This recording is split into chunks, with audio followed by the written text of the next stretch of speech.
Promotion म्हणजे काय हे आपण समजून घेऊया. कारण ओके. अनेकांना प्रमोशनचा कन्सेप्ट कळत नाही किंवा अप्रायझलचा कन्सेप्ट कळत नाही. त्याला ड्राय प्रमोशन म्हणतात.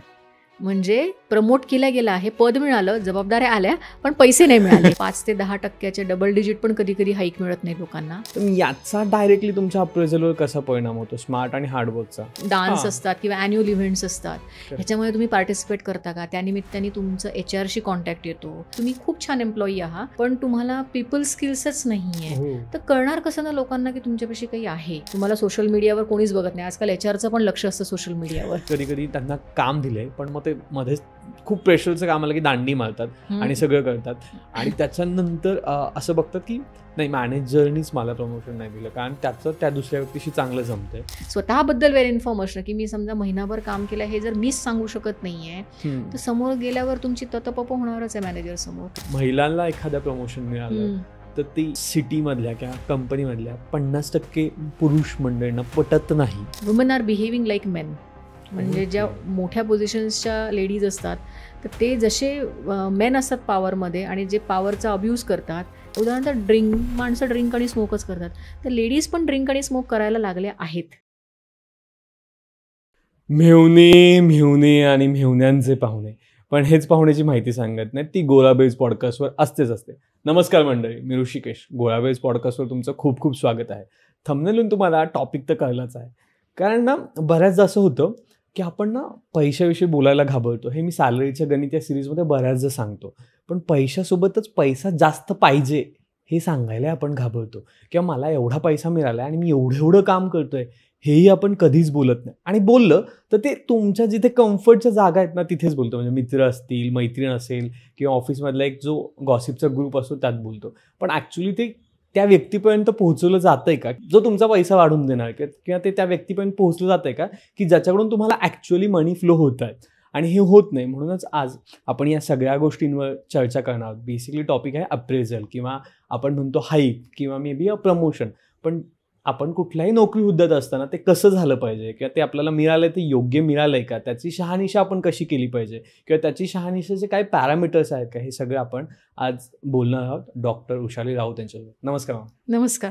मॅमविषयी थोडंसं सांगायचं तर मॅडम इंडस्ट्रियल सायकोलॉजिस्ट म्हणून गेली 18 वर्ष काम करत आहेत. पुणे, बँगलोर, मुंबई, त्याचबरोबर US आणि युरोप या सारख्या वेगवेगळ्या इंडस्ट्रियल एरियांसोबत, त्याचबरोबर यांसारख्या वेगवेगळ्या MNC कंपन्यांसोबत खास करून इंडस्ट्रियल सायकोलॉजी या विषयाशी काम करतात. हा शब्द ऐकला ना मला पण थोडंसं झालं सायकोलॉजी माहिती, इंडस्ट्रियल सायकोलॉजी काय असतात आपण तिथून थोडक्यात सुरुवात करावी. इंडस्ट्रियल किंवा ऑर्गनायझेशनल सायकोलॉजी पण म्हणतात आणि ती सायकोलॉजी ही कामासंबंधित वर्तणुकीचा अभ्यास करते. ओके. आणि तिचा उगम किंवा तिची सुरुवात ही वर्ल्ड वॉर II म्हणजे दुसरं जागतिक महायुद्ध त्यावेळेस झाली. अमेरिकेत सायकोलॉजी त्यावेळेला होती, क्लिनिकल सायकोलॉजी होती, म्हणजे अबनॉर्मल सायकोलॉजी आपण ज्याला म्हणतो, किंवा समुपदेशन. पण कामाच्या ठिकाणी लोकांना कशा पद्धतीने रिक्रूट करता येईल, चांगल्या लोकांना जे काही जॉबला फिट राहतील अशा लोकांना कसं रिक्रूट करता येईल किंवा त्या लोकांना कसं प्रशिक्षण देता येईल किंवा त्यांच्याकडून चांगल्या पद्धतीने काम कसं करून घेता येईल, या सगळ्या गोष्टींची सुरुवात ही दुसऱ्या जागतिक महायुद्धाच्या काळात झाली आणि तिथूनच इंडस्ट्रियल सायकोलॉजीची सुरुवात झाली खऱ्या अर्थाने. आणि एकंदरीत याचा खरं तर व्याप खूप मोठा आहे इंडस्ट्रियल सायकोलॉजीचा. भारतामध्ये याला थोडी ओळख कमी आहे किंवा अजूनही थोडासा एलिट टॉपिक म्हणून बघितला जातो असं मला वाटतं. हां. आणि माझ्या पुस्तकाच्या निमित्ताने किंवा मराठी लिखाणाच्या निमित्ताने मला असं वाटतं की बऱ्यापैकी हा विषय लोकांपर्यंत गेला आहे. औद्योगिक मानसशास्त्र किंवा संघटनात्मक मानसशास्त्र, म्हणजे ते ग्रुपमध्ये लोकांचा अभ्यास केला जातो की लोकांना एकत्र टीम बिल्डिंग कसं करता येईल किंवा टीम बॉन्डिंग कसं करता येईल, त्यांना एकत्रित काम त्यांच्याकडून चांगल्या पद्धतीने कसं करून घेता येईल. ओके. आता आपण मला वाटतं मेन टॉपिकडे वळूयात आपला जो आहे की प्रमोशन, अप्रेझल्स या सगळ्या गोष्टी. कारण बऱ्याचदा असं होतं ना की प्रमोशन तर मिळतात, म्हणजे सगळ्यांना माहिती असतं. काही लोकांचे मार्च टू मार्च सायकल असतात, काही लोकांचे जुलै टू जुलै सायकल असतात किंवा काही लोकांचे जानेवारी ते डिसेंबर असे सायकल असतात. आणि प्रत्येकाला असं असतं, माहिती असतं की या इयर एंडला किंवा ह्याच्यानंतर मला 10%, 7% अशी काहीतरी पगारात वाढ मिळणार आहे. पण मग या सगळ्या प्रोसेसकडे आपण एक एम्प्लॉय म्हणून कसं बघायला पाहिजे? कारण आत्ता आपण कसं बघतो, मला असं वाटतं की अरे मी काम करतोय ना तर मला मिळेल बुवा आणि जे दिलं ते माझ्यासाठी चांगलं असणं किंवा मी हेच डिझर्व करतो असं बघतो. पण मग एक सायकोलॉजीच्या दृष्टिकोनातून याच्याकडे कसं बघितलं पाहिजे? प्रमोशन म्हणजे काय हे आपण समजून घेऊया. कारण अनेकांना प्रमोशनचा कन्सेप्ट कळत नाही किंवा अप्रायझलचा कन्सेप्ट कळत नाही. तर प्रमोशन म्हणजे काय, आता मी एखादं काम करते किंवा एखाद्या कंपनीने मला एक फ्रेशर म्हणून मी जॉईन झाले त्यांच्याकडे. मी जॉईन का झाले, कारण माझ्याकडे त्या एका पर्टिक्युलर रोल करता असणारं क्वालिफिकेशन तरी आहे, मिनिमम क्वालिफिकेशन आहे, BE आहे किंवा BSc आहे किंवा MBA आहे. जॉईन केल्यानंतर माझ्या त्या जॉब प्रोफाईलकडून काही अपेक्षा असतात. त्या अपेक्षा त्या बिझनेसशी सुसंगत असतात की हा एक रिसोर्स आहे, याच्याकडून अर्थात एवढं काम हा एवढ्या वेळेत आणि अमुक तमुक जे असं एक रिसोर्सेस त्याला दिले आहेत आणि तेवढ्या ह्याच्यात तो करून देईल. तर त्याला ते जे आपण KPIs म्हणतात ना, की परफॉर्मन्स इंडिकेटर्स आहे, की दिलेलं काम तो करेल का, तेवढ्या वेळेत करेल का, कमीत कमी चुका कशा होतील, कमीत कमी म्हणजे वेस्ट कसा होईल रिसोर्सेसचा आणि मॅक्झिमम युटिलायझेशन कसं होईल दिलेल्या वेळेचं आणि रिसोर्सेसचं. हा झाला कामाच्या संबंधित असणारा एक क्रायटेरिया. दुसरा क्रायटेरिया असतो की त्या कामाच्या जागेचं जे कल्चर आहे त्याचं बिहेवियर तिथे फिट होतं का. म्हणजे एखादी कंपनी फार ट्रेडिशनल आहे, जुनी आहे, 100 वर्ष जुनी कंपनी आहे, पण त्या व्यक्तीचं जो कोणी त्यातला जो हायर आहे, नवीन हायर, त्याचं जे कामाची पद्धत आहे किंवा ती ज्याची वागणूक आहे ती थोडी मॉडर्न असेल. ओके, हां, नक्कीच. म्हणजे आपण म्हणतो कल्चर फिट नाही आहे म्हणून, तर ते कल्चर फिट कंपनीज बघून घेतात आणि कल्चर फिट जर नसेल तर त्याचा पण परिणाम तुमच्या प्रमोशनवर होतो. तर प्रमोशन म्हणजे आता मला एक काम देण्यात आलं आणि ते एक वर्षभर मी ते काम केलं आणि मला जो मेट्रिक देण्यात आले होते, म्हणजे कुठलं तरी मापन, एक मापक असतं ना कुठल्याही गोष्टीचं, त्या मापकमध्ये आपण आपलं काम बसलं का, म्हणजे मला समजा इतके प्रोजेक्ट कंप्लीट करायचे होते, मी त्या वेळेत केले का, मी वेळा कसा पाळतो, म्हणजे डिसिप्लिन काय होतं, मी किती वेळा सुट्ट्या मारल्यात, माझे कोणासोबत भांडणं झालेत का साध्या भाषेमध्ये, आणि मी टाळाटाळ करतो का कामाला, की मी प्रेरणा घेऊन किंवा मोटिवेट होऊन काम करतो, या सगळ्या गोष्टींचा विचार हा तुमच्या परफॉर्मन्स अप्रायझलमध्ये केला जातो. एकंदरीत आपण आपल्या सोबतच्या लोकांशी कसं वागतो हे सुद्धा परफॉर्मन्स अप्रायझलमध्ये गृहीत म्हणजे धरल्या जातं किंवा हे करतायत का. आणि जर तुमचे सतत भांडणं होत असतील तर तुम्ही टीममध्ये काम करू शकाल का, म्हणजे तुम्ही टीमचं फिट नाही आहात. मग ह्या सगळ्या गोष्टींचा विचार करत मग तुमचं अप्रायझल होतं की आणि प्रमोशन होतं. आता प्रमोशनमध्ये पण प्रकार आहे. प्रमोशन म्हणजे तुम्ही म्हणजे बढती, मला मराठीत त्याला शब्द आहे बढती, म्हणजे ते वर जाणं, एका पदावरून दुसऱ्या पदावर जाणं, त्यात तुमचे रिस्पॉन्सिबिलिटीज वाढतात, जबाबदाऱ्या वाढतील तुमचे एकंदरीत म्हणजे पगाराचं वाढेल, तुमचं स्टेटस वाढतं, की तुमचं समजा सॉफ्टवेअर इंजिनियर आहात तर तुम्हाला टीम लीड केलं जातं, तुमचं स्टेटस वाढलं. हे झालं सरळ प्रमोशन, त्यात पैसा वाढला, जबाबदारी वाढली आणि पदही मिळालं नवीन. दुसरं असतं कधी कधी काय होतं याच्यामध्ये, म्हणजे प्रमोशनमध्ये पण अनेक प्रकार आहे, हे लोकांना कळत नाही. अनेक वेळा प्रमोशन हे तुम्हाला बिझनेस जर योग्य नसेल तर तुम्ही काम करूनही तुम्हाला प्रमोशन मिळत नाही. कधी कधी तुम्हाला त्याला ड्राय प्रमोशन म्हणतात, म्हणजे प्रमोट केला गेला आहे, पद मिळालं, जबाबदाऱ्या आल्या, पण पैसे नाही मिळाले. ते कधीतरी बिझनेस नीट जागेवर आल्यानंतर तुम्हाला मिळतात, किंवा एखादी व्यक्ती नसेल तर त्याची जागा भरून काढण्याकरता टेम्पररी प्रमोशन मिळतं आणि मग जर तुम्ही काम व्यवस्थित केलं तर नंतर ते प्रमोशन तुमचं परमनंट होतं. तर ह्या काही वेगवेगळ्या पद्धतीच्या प्रमोशनच्या पद्धती आहेत. प्रमोशन हे तुमचं अर्थात तुमच्या कामावर आणि एकंदरीत वागणुकीवर आणि बिझनेस त्या कंपनीचा कसा आहे आणि आर्थिक स्थिती त्या देशाची कशी आहे याच्यावर अवलंबून असतं. त्यामुळे हे 4 फॅक्टर लक्षात घ्या. तुमचं काम जरी चांगलं असेल पण अनेक वेळा कंपनीची तेवढी म्हणजे बिझनेस नसतो किंवा तेवढी स्थिती नसते की तुम्हाला त्याच पद्धतीचं प्रमोशन मिळेल. म्हणजे माझी जनरेशन जिथून येते, म्हणजे मी 19 वर्ष झाले काम करते आहे, तर आम्ही खूप चांगल्या पद्धतीचे प्रमोशन आणि हाईक्स बघितले आहेत. पण ते आता सध्या कसं 5 ते 10% डबल डिजिट पण कधी कधी हाईक मिळत नाही लोकांना. ते त्या वेळेची इकॉनॉमी, अर्थव्यवस्था आणि अर्थात त्यावेळेला म्हणजे कोणत्या कंपनीकरता तुम्ही काम करता, कोणत्या बिझनेसमध्ये आहात, हे पण महत्त्वाचं आहे. त्यामुळे ह्या सगळ्या गोष्टींचा विचार करून प्रमोशन तुम्हाला कसं मिळेल हे बघितलं जातं. तुम्ही तर हे 4 पॅरामीटर सांगितले, पण बऱ्याचदा असं होतं ना की प्रमोशन म्हटलं किंवा मी ज्या जनरेशनमध्ये आता वावरतो किंवा ज्या लोकांमध्ये वापरतो त्याचा डायरेक्ट संबंध इन्कमशी केला जातो की नाही मला प्रमोशन देऊ नका पण मला पैसे वाढवून द्या. असं बऱ्याच लोकांचं स्टेटमेंट असतं की मला त्या तुमच्या डेझिग्नेशनशी तुमच्या ह्याच्याशी घेणं देणं नाहीये, मला एवढं हवंय, एवढं द्या मला वाढून. मग असा विचार करणं ॲज अ एम्प्लॉय म्हणून कितपत योग्य आहे? हा फार शॉर्ट टर्म विचार आहे, यात विजन नाही. विजन म्हणजे कसं आपण करिअर करता प्लॅनिंग करतो आणि सध्याच्या जनरेशनमध्ये आम्ही जेवढं बघतोय म्हणजे ज्यांचे 20 किंवा 20च्या पुढचे करिअर आहे, 20 वर्ष होऊन गेले आहेत करिअरमध्ये, तर आमचा अप्रोच असा होता की नाही आपल्याला लॉंग टर्म काम करायचं आहे. आताचं असं असतं की मला एवढे पैसे मिळाले, मग मी एवढं केलं की मी कदाचित करिअर स्विच करेल. त्यामुळे मला त्या डेझिग्नेशनची काही घेणं देणं नाही आहे. किंवा अनेक वेळा थांबायची पण तयारी नाही आहे. म्हणजे जेवढे 30-32च्या जवळपासची जी जनता आहे त्यांना आता थांबायची हे नाही की मला इतकं वेळ दिला की हे माझं होईल, किंवा कधीतरी प्रमोशन नाही पण मिळणार, पण मी तरी नेक्स्ट इयरला काम करेल बा. तर अशी त्यांची एक मानसिकता दिसून येत नाही. त्यांना सगळं झटपट हवं आहे.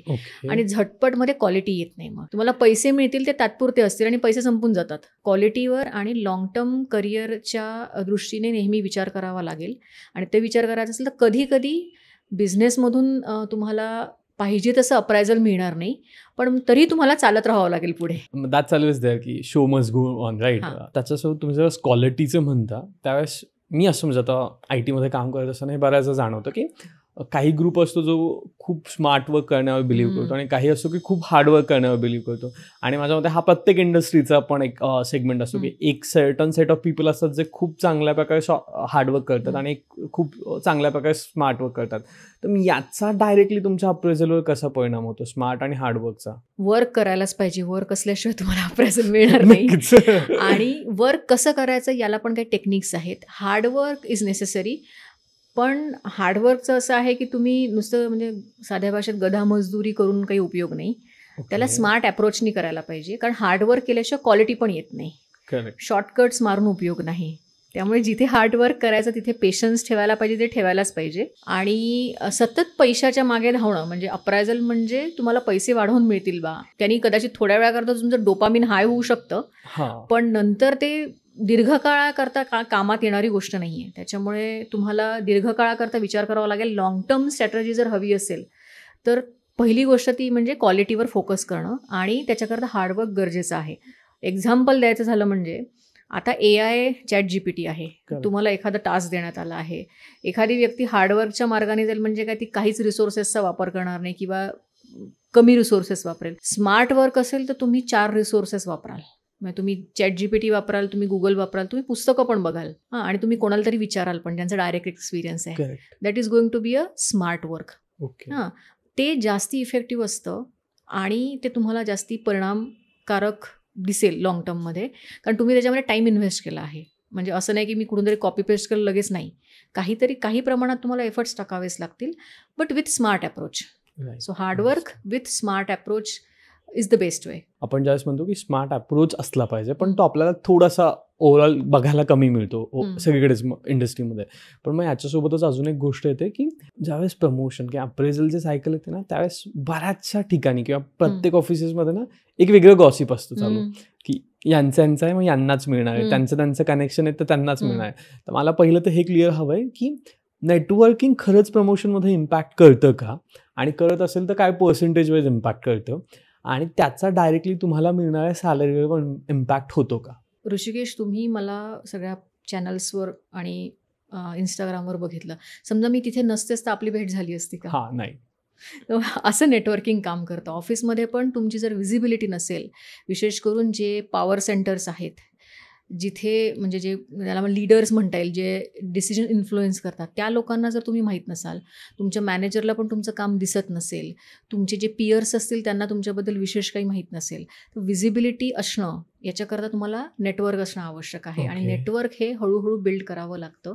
त्याच्याकरता पण स्ट्रॅटर्जी ठेवावी लागते की कोणासोबत उठबस करायची. आपण साध्या मराठीत भाषेत उठबस चांगल्या लोकांसोबत हवी तर आपल्याला फायदा होतो. तर तुम्ही कोणासोबत उठबस करता, तुम्ही कोणासोबत हँगआउट करता, किंवा तुम्हाला मेंटॉर्स आहेत का? असं मी अनेकांना पहिल्यांदा हाच प्रश्न विचारते आले म्हणजे बहुतेकांना, की तुम्हाला मेंटॉर्स आहेत का? मला पहिलेपासून मेंटॉर्स आहेत.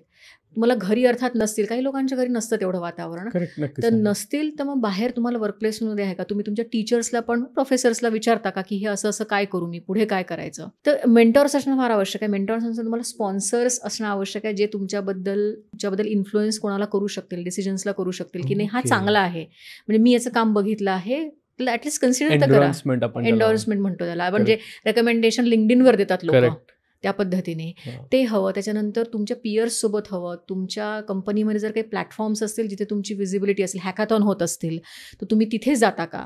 किंवा काही तुमचे गेट टुगेदर होत असतील म्हणजे रिगार्डिंग वर्क, तिथे तुम्ही जाता का? तुम्ही दिसता का लोकांना? अनेकांचं नाव माहीत नसतं. आणि मला हे जाणवतं विशेष करून मराठी लोकांमध्ये ही म्हणजे सगळ्या नाही पण काही प्रमाणात मराठी लोकांमध्ये ही प्रवृत्ती दिसते की नेटवर्किंग करणं किंवा कोणाशी जाऊन बोलणं, असर्टिव्ह असणं हे थोडं कमी आहे. म्हणजे आपल्याकडे जनरली अशा गोष्टी म्हणतात, आम्ही मी नाही कशाला मागू? समोरच्याची आम्ही कशाला जाऊन हातापाया पडू किंवा हां. आम्हाला काय घेणं आहे, हां. आम्ही करतोच आहे ना, आमचं दिसतंच आहे. हां.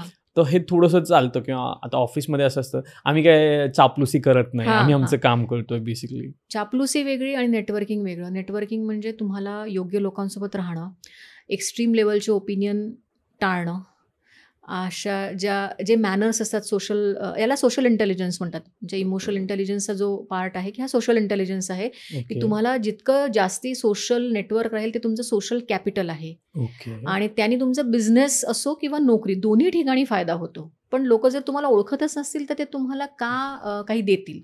आणि ओळखण्यासोबत तुमचं जे काम आहे ते नीट पद्धतीने प्रेझेंट करता येणं पण आवश्यक आहे. तुम्ही कसल्या पद्धतीने स्वतःला ऑफिसमध्ये प्रेझेंट करता, डान्स असतात किंवा ॲन्युअल इव्हेंट्स असतात, ह्याच्यामध्ये तुम्ही पार्टिसिपेट करता का, त्यानिमित्ताने तुमचं HR शी कॉन्टॅक्ट येतो. तर तुम्ही कुठे आहात, कम्युनिकेशन चॅनल्समध्ये कुठे आहात, ऑफिसचं जे पॉवर नेटवर्क असतं त्याच्यामुळे तुम्ही कुठे आहात, तुम्हाला गोष्टी माहीत होतात का. अनेक वेळा गोष्टी होऊन जातात, कंपनीचा CEO बदलला अनेकांना माहीत नसतं. करेक्ट. किंवा इव्हन तुमच्या प्रोजेक्टमध्ये शेजारच्या प्रोजेक्टमध्ये किंवा शेजारच्या टीममध्ये काय चाललं हे जनरली लवकर तुम्हाला कळत नाही. लोक म्हणतात ह्याला चौकशा आम्हाला नाही आहेत. मराठीमध्ये आपण म्हणतो मला काय करायचं चौकशी नाही, पण आपल्याला माहिती हवी. आणि आत्ता इन्फॉर्मेशनच्या जगामध्ये तर आज इतकी इन्फॉर्मेशन आहे. मी तर म्हणते सोशल मीडियावर पण तुम्ही तुमच्या कलिगसोबत कनेक्ट राहायला हवं, लिंक्डइनवर राहायला हवं. मोस्टली लिंक्डइनवरच राहायला हवं.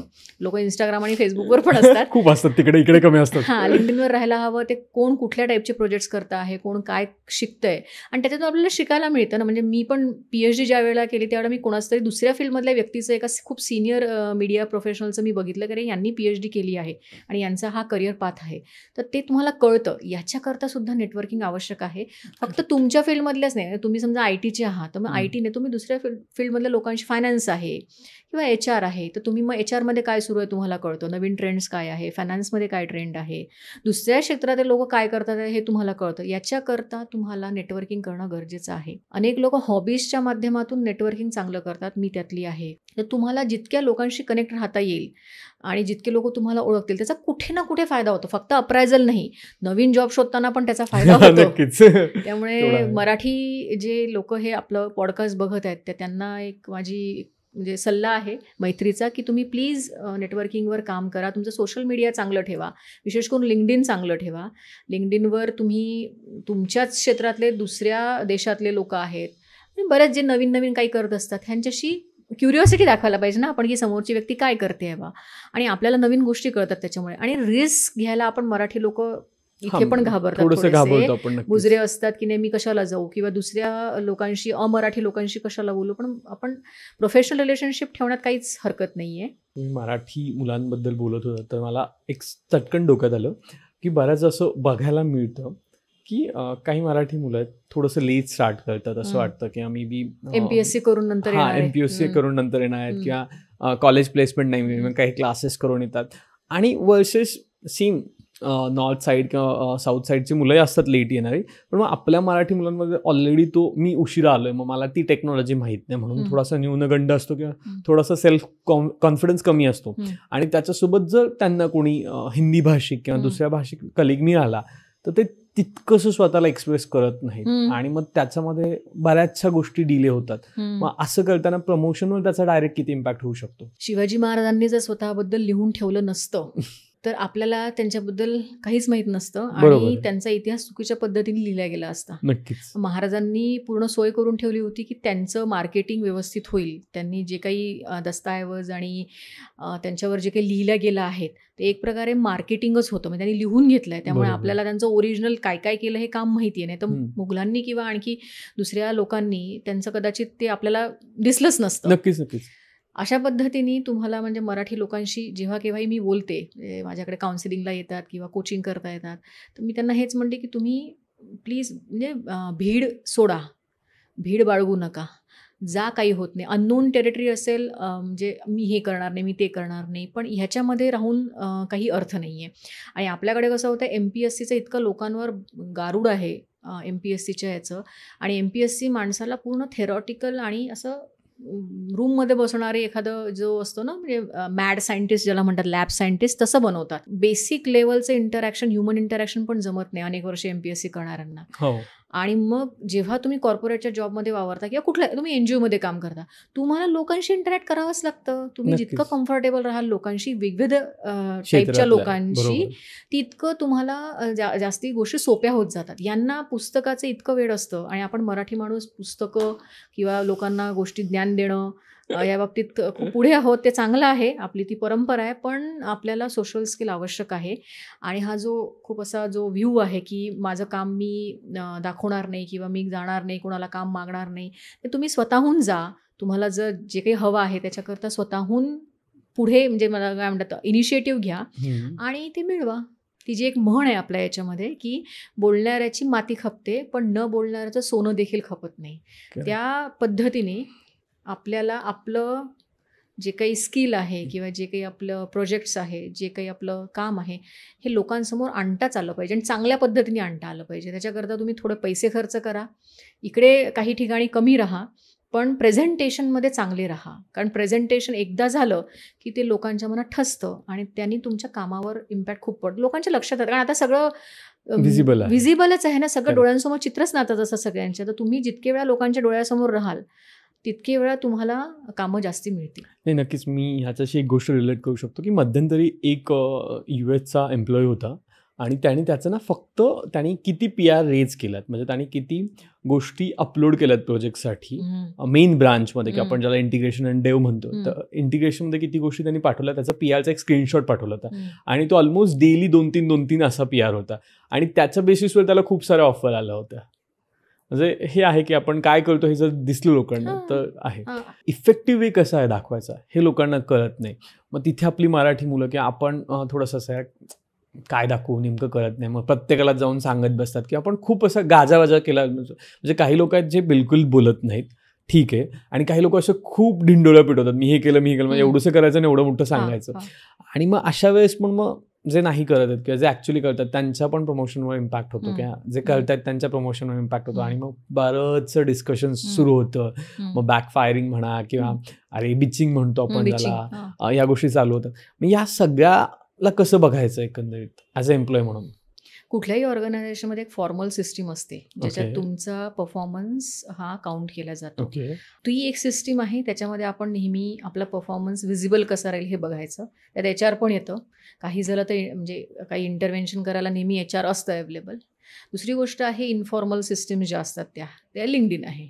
तुम्ही लिंक्डइनवर लिहा, म्हणजे तुम्हाला आता तुम्ही सॉफ्टवेअर इंजिनियर आहात, तुम्हाला एखादा नवीन काहीतरी म्हणजे मिळालं किंवा तुम्ही काही केलं नवीन डेव्हलप, तर ते चांगल्या पद्धतीने तुम्ही लिंक्डइनवर टाकलं, त्यात अनेक त्याच क्षेत्रातल्या व्यक्तींशी शेअर केलं, त्यांना मेसेज पाठवायचा की मी हा पोस्ट लिहिला आहे, तुम्ही कॅन यू प्लीज चेक. काही हरकत नाही ना आपल्याला. आणि जेव्हा तुम्ही ज्युनियर लेवलला असता तर ही जेव्हा ॲक्टिव्हिटी वारंवार करत जाता त्यात कन्सिस्टन्सी होते आणि मग तुमचा एक ब्रँड तयार होतो. त्यामुळे या आत्ताच्या क्षणाला पर्सनल ब्रँड असणं हे प्रचंड, मी म्हणजे सर्वात महत्त्वाची गोष्ट आहे की तुम्ही खूप छान एम्प्लॉई आहात पण तुम्हाला पीपल स्किल्सच नाही आहे, तर कळणार कसं ना लोकांना की तुमच्यापाशी काही आहे. त्याच्यामुळे तुम्हाला विजिबिलिटी ठेवणं फॉर्मल आणि इनफॉर्मल ह्या दोन्ही गोष्टींची गरज आहे. आणि त्याच्याकरता अर्थात तुमचा सोशल इंटेलिजन्स म्हणजे तुमचा सामाजिक बुद्ध्यांक, म्हणजे लोकांशी संबंध जोडणे, लोकांशी संबंध टिकवणे, ते दीर्घकाळ कसे राहतील हे करणे, त्या कामामध्ये आणि तुमच्या वागण्यामध्ये बऱ्यापैकी पारदर्शकता हवी. मी एकदा बोलतो आणि एकदा मग मी करतच नाही किंवा मी काही त्याला प्रॉमिस केलं पण ते डिलिव्हर झालंच नाही, असं नको. तुमच्याबद्दल ट्रस्ट जाणवायला हवा लोकांना की नाही या व्यक्तीने असं केलं आहे ना, म्हणजे ही पुढे पण आपल्याला धोका देणार नाही. म्हणजे एकदा करायचं नाही तर करायचं नाही. तर कन्सिस्टन्सी फार महत्त्वाची आहे.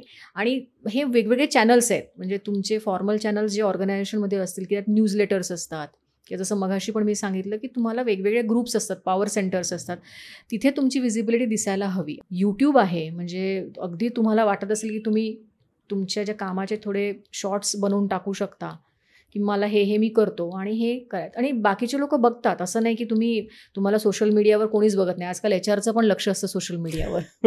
हां, त्यामुळे तुम्ही तिथे पॉझिटिव्ह गोष्टी जर दाखवल्या तर ते, आणि ते कन्सिस्टन्सी पाहिजे. लोकांचं काय तर थोड्या वेळापुरता करतात आणि नंतर सोडून देतात, पण कन्सिस्टन्सी असली की मग 1-2 वर्षात तुम्हाला त्याचे रिझल्ट दिसतात. प्रमोशन किंवा अप्रेझल मिळाल्यानंतर ना प्रत्येकालाच, म्हणजे आता हाईक आपण अप्रेझलची धरूयात पहिल्यांदा आणि मग मे बी प्रमोशनवर येऊयात.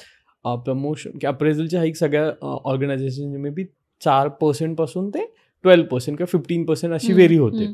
आणि त्यात जर तुमच्या ऑर्गनायझेशनमध्ये 30 लोक आहेत, मग एका प्रोजेक्टमध्ये 30 लोक तर 15ला मिळत नाही डेफिनेटली, आणि 30 लोकांना 4 मिळत नाही. मग ती जो ज्याला 4 मिळते ना त्याला नेहमीच असं असतं की नाही माझ्यासोबत चूक झाली, मला जास्त मिळायला हवी होती. आणि ज्याला 15 मिळतं त्याला तीच भावना असते की नाही यार अजून दुसरं कोणाला तरी जास्त मिळालं असेल, मला कमीच मिळालं, मला अजून मिळालं पाहिजे, मी अजून केलं होतं. तर मी या जो सगळा आहे भावनांचा गुंता तो कसा सॉल्व्ह करायचा. कारण काय होतं बऱ्याचदा या गोष्टी ना डायरेक्ट कोणी जाऊन मॅनेजरला बोलत नाही, म्हणजे किंवा कुणी म्हणा एवढे गट्स नसतात म्हणा, किंवा एवढं तुम्ही ओपन अप नसता की जाऊन समोरच्याला विचारावं मला एवढेच का दिलेत, म्हणजे मी काय चुकलोय हे कुणी जाऊन विचारत नाही. पण ह्याच्या उलट चहाची वर टॉपिक म्हणा, एकमेकांशी फोनवर म्हणा, लेट नाईट कॉल्सवर म्हणा, किंवा आपण म्हणतो ना गॉसिप, यावर उलटं गॉसिप खूप होतं. अरे नाही मग त्याने हेच केलं असेल मग म्हणून त्याला तितकं मिळालं, मी हे नाही केलं म्हणून मला इतकं मिळालं, नाही तो त्याचा फेवरवालाच व्यक्ती आहे म्हणून त्याला मिळालंय, मी काय त्याचा फेवरमधला नाहीये, किंवा मी कास्टनी वेगळा आहे, ते कास्टनी एकत्र आहेत, एकाच गावातले आहेत, असे त्याला बरेच प्रश्न किंवा बऱ्याच गोष्टी येतात. अशा वेळेस एक तर स्वतःला सावरणं, नेक्स्ट गोष्टींकडे फोकस करणं, आणि आपल्याला मिळालं ते योग्य आहे का हे व्हॅलिडेट कसं केलं पाहिजे. मघाशी म्हटल्याप्रमाणे तुम्हाला मेंटर्स आवश्यक आहेत. जेव्हा तुम्हाला मेंटर्स असतात तर अशी कुठेतरी अडचण आली तुम्हाला, तुम्ही कुठेतरी फसले, तुम्ही नेहमी पहिले तुमच्या मेंटर्सला विचारू शकतात, कारण ज्याचा अनुभव असतो तो जास्त चांगल्याने तुम्हाला सोल्युशन देऊ शकतो किंवा मार्ग दाखवू शकतो. आणि गॉसिप टाळायला हवं, खूप प्रमाणात त्याच्यात तुम्ही जायला नको, इन्व्हॉल्व नको व्हायला, कारण त्यात बऱ्याचशा ना चुकीच्या किंवा मनगडत कहाण्या म्हणतात ना तशा टाईपचं असतं. ओके. आणि आपल्याला नसतं माहीत की समोरची व्यक्ती फोनवर काय बोलते, की चॅटिंग पण तुम्हाला माहीत नाही त्याच्या डोक्यात काय सुरू आहे ना. सो काही चॅटिंगवर तर सगळ्यात जास्ती गैरसमज होतात, चॅटिंगवर सगळ्यात जास्त गैरसमज होतात. तर अशा सिच्युएशनमध्ये जर फॉर्मल चॅनल्स यूज करून जर मॅनेजरसोबत एखादी मीटिंग करू शकले आणि त्याला विचारू शकले की माझं कुठे चुकलं, तर तो तुम्हाला फीडबॅक देईल. आणि लोकांना अनेकांना फीडबॅक आवडत नाही म्हणून ते समोर जात नाही. मी आहे हो आहे नक्कीच. तर फीडबॅक घेणं फार महत्त्वाचं आहे. आणि फीडबॅक हा फक्त एका वेळेला घेऊन उपयोग नाही. खरं तर हा मंथली तुमच्या मॅनेजरसोबत मीटिंग व्हायला हवी. तुम्ही काय काम करता हे तुम्ही नोट डाऊन करता का, म्हणजे त्याचं साध्या भाषेत डॉक्युमेंटेशन करता का, आणि तुम्ही कुठल्याही इंडस्ट्रीमध्ये, IT-मध्ये असो किंवा मॅन्युफॅक्चरिंगमध्ये असो किंवा एंटरटेनमेंट असो किंवा मीडिया इंडस्ट्री असो, तर तुम्ही रोजच्या रोज काय काम करता हे तुम्हाला माहीत हवं. म्हणजे तुम्ही किती टास्क कंप्लीट करता, ते किती चांगल्याने करता, म्हणजे तुम्हाला जर तुमचं काम माहीत असेल तरच ते तुम्ही दुसऱ्याला पुढे प्रेझेंट करू शकाल. आणि तुम्ही त्याला काउंटर करू शकाल की बाबा मला हे एवढं मी केलं होतं, पण ह्याच्या अगेन्स्टमध्ये मला इतकी कमी हाईक का मिळाली, किंवा मला एवढंच म्हणजे प्रमोशनची हीच लेवल का मिळाली. तर तुमचं काम पहिले तुम्हाला माहीत असणं, तुम्ही डॉक्युमेंट करून ठेवणं, रोजच्या रोज डॉक्युमेंट करून ठेवणं महत्त्वाचं आहे. त्याचं टाईमली बेसिसवर फीडबॅक घेणं, त्याचं डिस्कशन करणं तुमच्या मॅनेजरसोबत हे महत्त्वाचं आहे. जर तुम्ही दर महिन्याला तुमचा परफॉर्मन्स मॅनेजरसोबत डिस्कस करत असाल ओपनली की मला फीडबॅक दे, मी ही महिनाभर एवढं काम केलं आहे, तर 6 महिन्यानंतर जेव्हा ॲक्च्युअल प्रमोशनची वेळ येते त्यावेळेला तुम्हाला ते असं शॉक बसणार नाही की मला हे काय झालं, कारण तुम्हाला माहीत असतं की तुम्ही थोडं हे करता आहात आणि मग 6 महिन्यानंतर याच्यात रूपांतर होणार आहे. पण जर तुम्ही हे सगळं करूनही तुम्हाला जर शॉक मिळत असेल परफॉर्मन्स अप्रायझलमध्ये, मग तुम्ही एस्केलेट करू शकता, HR-कडे एस्केलेट करू शकता किंवा प्रोजेक्ट मॅनेजरकडे, त्याच्या वरच्या लेवलला स्किप मीटिंग घेऊन ह्या गोष्टी केल्या जाऊ शकतात. करेक्ट. नाही मला हे पटतं, कारण बऱ्याच असं होतं की मीटिंग घ्यायला पण जायचंय, मला अप्रेझल कमी मिळालं, पण मीटिंग घ्यायला जायच्या वेळेस बोलायचं काय हा लोकांचा प्रश्न असतो. कारण त्याला माहिती असतं आत्ता मी काय करतो तेच आहे, त्याला 7 महिन्यापूर्वी काय केलं तर बऱ्याच लोकांना माहितीच नसतं की 7 महिन्यापूर्वी आम्ही काय नेमकं काम केलंय. कारण बऱ्याच लोकांचं असं आहे तो इश्यू होता आम्ही त्यावेळेस सॉल्व्ह केला, मग त्यांना माहितीच नसतं तो नेमका या फायनान्शियल इयरमध्ये झाला की मागच्या फायनान्शियल इयरमध्ये झाला, असंही होतं लोकांचं कुठेतरी. किंवा थोडंसं आता हे बघायला मिळतं की जनरली लोक ना असतात, अरे नाही ठीक आहे मग मी ना दुसऱ्याच बघेल, आता तर मला 2 वर्ष झालेत ऑर्गनायझेशनमध्ये. मग हा जसं तुम्ही मगाशी म्हणाल तसं मला वाटतं हा टू द वे नाही आहे त्याच्याकडे बघण्याचं, कारण तिथे परत तुम्हाला असंच मिळणार आहे कुठेतरी, आणि मग परत you will fall in to the same cycle. मग 2-2 वर्षांनी एक तर बदला, नाही तर मग फाईट फॉर युअर राईट्स. तर फाईट फॉर युअर राईट्स म्हणण्यापेक्षा adopt technical way to do the work. म्हणजे तुम्हाला एक योग्य मार्ग शोधायला हवा की तुम्हाला काम कशा पद्धतीने करायचं आहे. मग ते काम केल्यानंतर ते नीट लिहून काढायचं आहे आणि ते नीटपणे लोकांसमोर प्रेझेंट करायचं आहे, म्हणजे जे स्टेक होल्डर्स असतील त्यांच्यासमोर प्रेझेंट करायचं आहे. याच्याकरता मुळात तुम्ही काम काय करता हे तुम्हाला माहीत पाहिजे. म्हणजे मी सकाळी आलो, ऑटो पायलट मोडवर काम केलं आणि घरी गेलो, परत केलं, परत घरी गेलो. तर थोडंसं करिअरसाठी तुम्हाला ना डिसिप्लिन असणं गरजेचं आहे. आणि या गोष्टी तर लावूनच घ्यायला हव्यात. जसं मगाशी म्हटलं ना, की काही लोकं म्हणतात मला पैसा द्या, मला पोझिशनशी काही घेणं देणं नाही. कारण पोझिशन आली की रिस्पॉन्सिबिलिटी येते. रिस्पॉन्सिबिलिटी आली की तुम्हाला तुमचं बिहेवियर चेंज करावं लागतं, तुम्हाला त्याच्यात डिसिप्लिन आणावं लागतं, तुम्हाला त्यात मॅनेजमेंट आणावं लागतं, तुम्हाला हाय लेवलचे इमोशनल कॉन्फ्लिक्ट्स हे मॅनेज करावे लागतात. 10 लोकांचे मूड मॅनेजरला 10 लोकांचे मूड मॅनेज करावे लागतात. मग जी लोकं अशी असतात की जे स्वतःलाच मॅनेज करू शकत नाही, ती दुसऱ्यांना कसं मॅनेज करणार? मग त्यामुळे सेल्फ रेग्युलेशन पासून तुम्ही स्वतःची सुरुवात करा, की मला स्वतःलाच आधी डिसिप्लिन करायचं आहे. मला स्वतःला आधी 6 महिने द्यायचे आहे आणि कामाची चांगली पद्धत शिकायची आहे आणि ती प्रामाणिकपणे शिकायची आहे. कारण लोकांचं असं असतं की ॲनालिसिस किंवा आपण ज्याला म्हणतो की स्वतःवर टीका करणं, हे अनेकांना जमत नाही, की आपण नेहमी आपली चांगलीच बाजू बघतो. म्हणजे तो प्रयत्न असतो आपला, की मला चांगलंच बघायचं आहे. पण आपण ज्यावेळेला थोडं कठोर होऊन स्वतःवर, की अरे मी हे नाही करू शकलो, माझ्या ह्या वीकनेसेस आहेत आणि हे मी वारंवार करतो. फॉर एक्झाम्पल, की एखादी प्रोजेक्ट मला दिलं, त्या प्रोजेक्टमधलं जे कम्युनिकेशन असतं ना, ते अनेक लोकं करू शकत नाही. आणि कम्युनिकेशन हा फक्त इंग्लिश बोलण्याशी संबंधित नाही. हे तुमचं ईमेल तुम्ही किती चांगल्या पद्धतीने लिहिता, त्याच्यानंतर तुम्ही म्हणजे अगदी लोकांना रिप्लाय ऑल की रिप्लाय टू करायचं हे पण माहीत नसतं. होतं. कोणाला CCमध्ये ठेवायचं, म्हणजे समजा आपल्याला एखाद्याला रिप्लाय करायचा असेल, पण त्यात CCमध्ये नक्की कोण असायला हवं, म्हणजे प्रोजेक्ट मॅनेजर असायला हवा की HR असायला हवा, हे कळणं म्हणजे कम्युनिकेशन. करेक्ट. तो मेसेज कोणाला गेला पाहिजे. करेक्ट. त्यामुळे कम्युनिकेशन हे इंग्लिश नाही. त्यामुळे अनेक मराठी लोकांमध्ये थोडासा हा न्यूनगंड आहे, की इंग्लिशशी आपलं पटत नाही, जमत नाही. पण इंग्लिश म्हणजे कम्युनिकेशन नाही. सोशल मीडिया योग्य पद्धतीने वापरणं, त्यातले हॅशटॅग यूज करणं, त्याला तुम्ही अल्गोरिदम तुम्हाला अल्गोरिदम इज अ कम्युनिकेशन. तुम्ही कसं लोकांपर्यंत जास्तीत जास्त लोकांपर्यंत जाऊ शकाल, त्याच्याकरता तुम्ही काय टॅक्टिक्स वापराल, ते कम्युनिकेशन आहे. त्यामुळे हे कम्युनिकेशन शिकून घेणं हे पहिली तुमची, मी तर म्हणते, पायरी आहे जर तुम्हाला करिअर डेव्हलपमेंट हवी असेल तर. मग कम्युनिकेशन तुम्ही तुमच्या मॅनेजरशी करा, पीअर्सशी करा, आउटसायडर्सशी करा किंवा ऑर्गनायझेशनमधल्या अगदी जो ऑफिस बॉय असेल त्याच्याशी कराल. कम्युनिकेशन आवश्यक आहे आणि इन्फॉर्मेशन असणं, वेल इन्फॉर्म ज्याला म्हणतात, वेल इन्फॉर्म असणं, स्वतःबद्दल वेल इन्फॉर्म असणं, की मी समजा महिनाभर काम केलं हे जर मीच सांगू शकत नाही आहे, तर समोर गेल्यावर तुमची ततपप होणारच आहे मॅनेजर समोर. आणि त्यांना चांगलंच आहे ना, म्हणजे मॅनेजर किंवा कोणी असो, of course they are making money and they R doing business. तर तुम्ही जर कमी पैशात समाधानी असाल आणि तुम्ही त्यांना प्रतिप्रश्न विचारतच नसाल, तर ते त्यांना चांगलं आहे ना. ते कशाला डोक्याला ताप करून घेतील स्वतःला. म्हणजे तुमचा जो फेअर प्ले ज्याला म्हणतात आपण, की इक्वल लेवलवर सगळ्यांनी यायला हवं, हे तुम्हाला जर वाटत असेल तर तुम्ही तिथे जाऊन बोलायला हवं, की मला न्याय मिळायला हवा ना, तर न्याय येऊन तुम्हाला कोणी देणार नाही आहे, झोळीत आणून टाकणार नाही आहे. तुम्हाला तिथे जावं लागेल, बोलावं लागेल आणि तेही रिझनेबल पद्धतीने बोलावं लागेल. म्हणजे इमोशनल होऊन उपयोग नाही. रिवॉर्ड्स अँड रेकग्निशन नावाचा जो प्रकार आहे, तो सुद्धा अप्रायझल सोबतच येतो. म्हणजे जर तुम्हाला अप्रायझल चांगलं मिळवायचं असेल तर तुम्ही या गोष्टी चेक करायला हव्या, की वर्षभरामध्ये तुम्हाला काही रेकग्निशनच्या मेल्स आल्या का, तुम्हाला क्लायंटनी काही प्रेज केलं आहे का कुठे, किंवा तुम्ही हे चांगलं काम केलं आहे, किती मेल्स आहेत अशा. आणि तुमच्या मॅनेजरकडून तसं काही आलं आहे का, की तुम्ही हे छान काम केलं आहे बा म्हणून. तसंच तुम्हाला काही बोनस मिळाला का कुठे, की बाबा तू एवढं एफिशियंटली करून दाखवलं, मग तुम्हाला हा एक्स्ट्राचा बोनस मी मध्येच देतो आहे बा, तसं काही मिळालं आहे का. किंवा तुम्हाला काही हॅकॅथॉनमध्ये तुम्ही पार्टिसिपेट केलं, त्याच्यात तुम्हाला काही इनोव्हेशन संबंधित अवॉर्ड मिळाला आहे का. तर ह्या छोट्या छोट्या गोष्टी आहेत ज्या काउंट होतात शेवटच्या परफॉर्मन्स अप्रायझलमध्ये, म्हणजे ॲन्युअल परफॉर्मन्स अप्रायझलमध्ये. आणि या अशा असायला हव्या, याने तुमची विजिबिलिटी वाढते.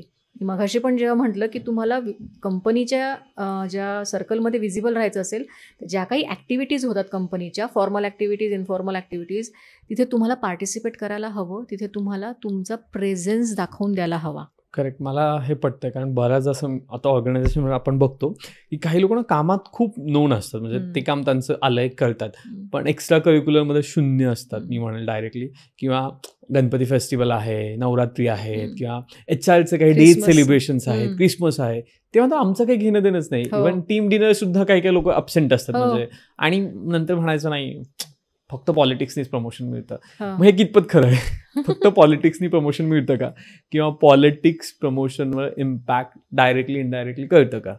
सायकोलॉजिकली बघितलं आपण हे, तर तुम्हाला थोडंफार तरी इन्फ्लुएन्स करावंच लागतं समोरच्याला जाऊन. ओके.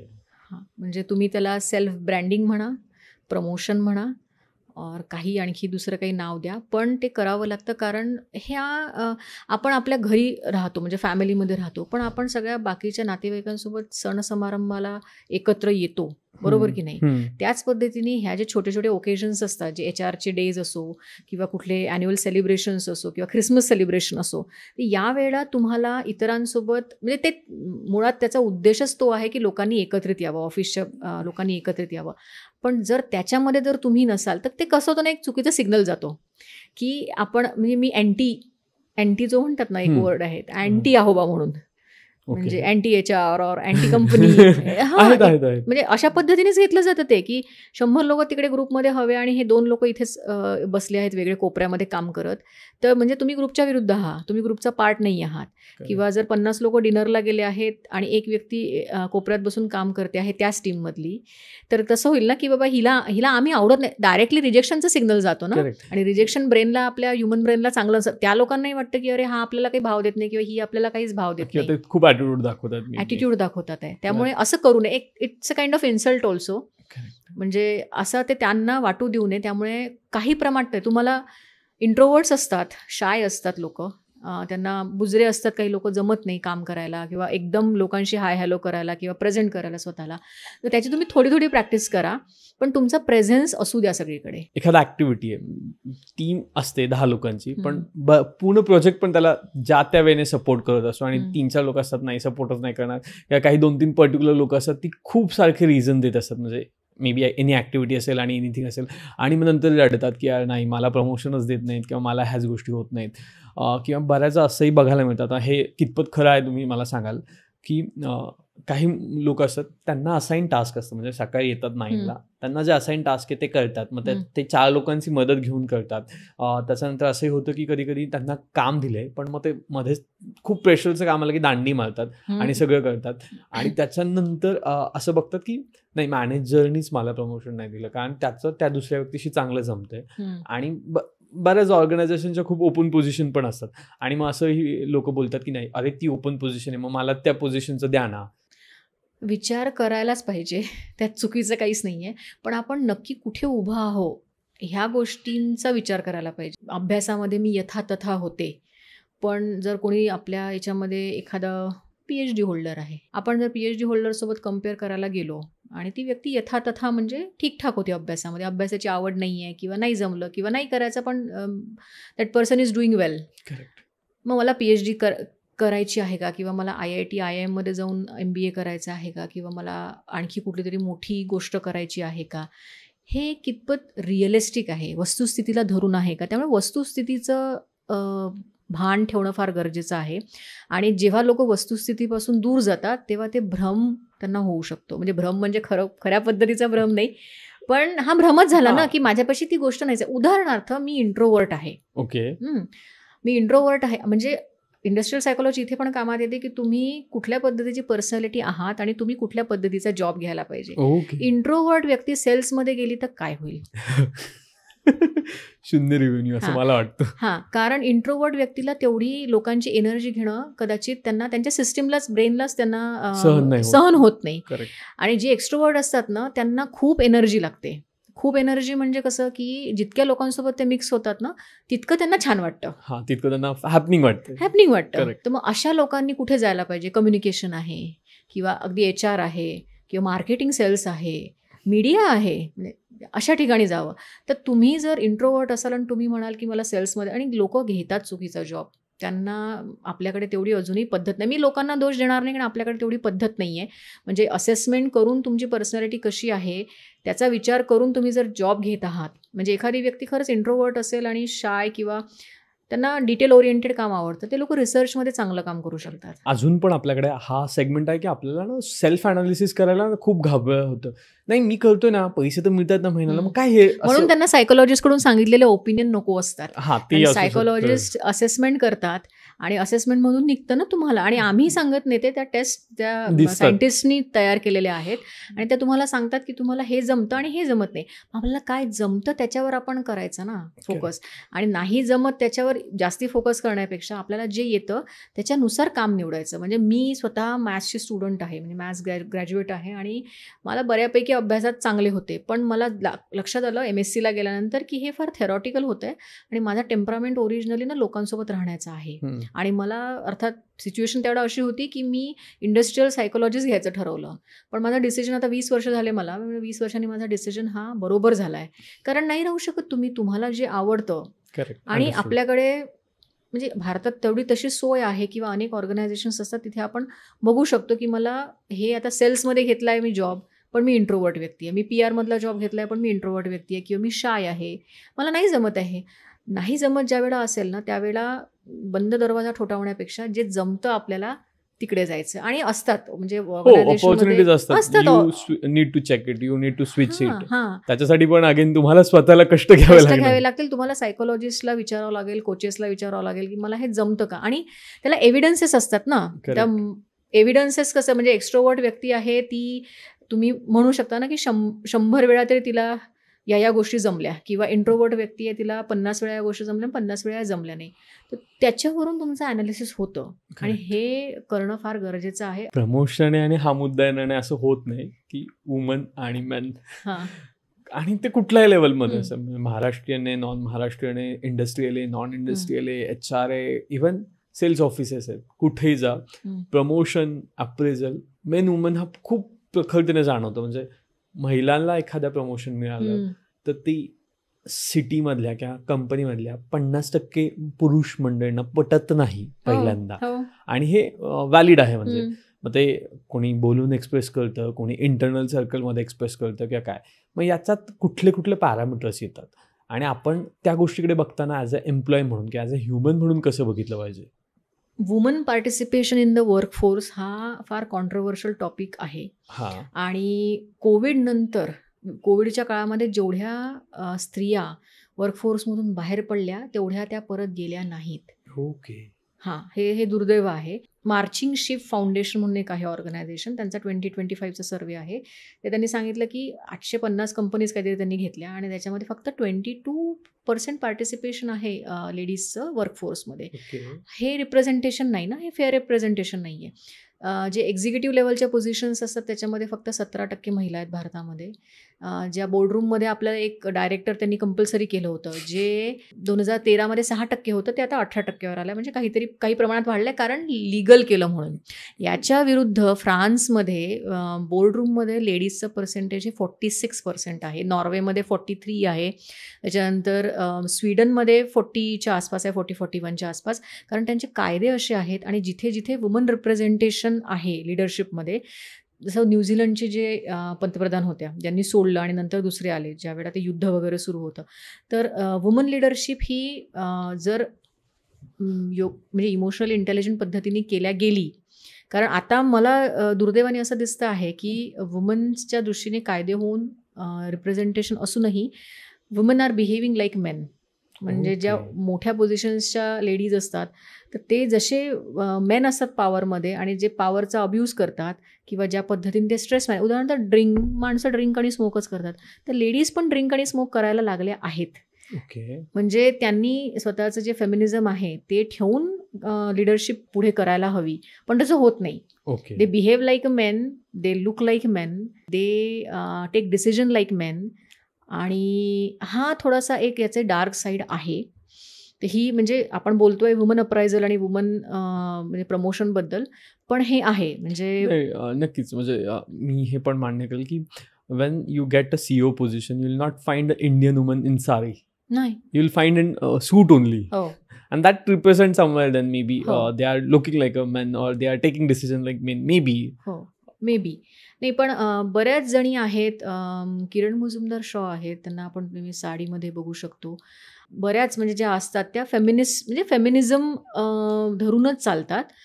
पण मी जेवढ्या बघते आतापर्यंत जितके वर्ष कॉर्पोरेटचा अनुभव आहे आणि PhDच्या दृष्टीने काउन्सिलिंगला माझ्याकडे येतात, तर त्यांना I always urge them not to be like men, fellow men. Okay. तुम्ही तुमचं स्टाईल जी आहे तुमच्या पद्धतीने, जिजाबाई होत्या, अहिल्याबाई होळकर होत्या, त्यांनी त्या लीडर्स नव्हत्या का, पण त्यांनी अशा पद्धतीने म्हणजे माणसांनी ज्या चुका केल्या त्या नाही केल्या, त्यांनी लॉंग टर्मचा विचार केला.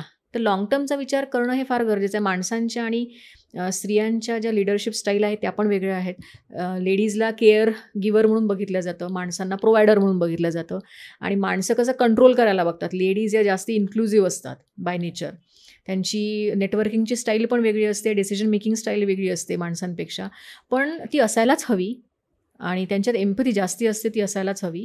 त्यामुळे ह्या मी कंट्रीज सांगितल्या आता, स्वीडन आहे, नॉर्वे आहे, तिथे जिथे विमन रिप्रेझेंटेशन जास्ती आहे त्या कंपनीज पण चांगल्या पद्धतीने म्हणजे प्रॉफिटमध्ये आहेत आणि ब्रँडिंगच्या दृष्टीने, एम्प्लॉई सॅटिस्फॅक्शनच्या दृष्टीने पण त्या कंपनीज चांगल्या आहेत. हा डेटा आहे अवेलेबल. पुरुष होण्याच्या भानगडीत पडू नये किंवा पुरुषांसारखं ताण हाताळण्याच्या पद्धती आहे किंवा पुरुषांसारखं डिसिजन घेण्याच्या पद्धती आहे त्या करू नये. त्यांनी त्यांचं स्त्रीत्व राखून ते लीडर होऊ शकतात. वुमन लीडरला नेहमीच बायस राहणार, ते काही इतक्या लवकर जाणारी गोष्ट नाही आहे.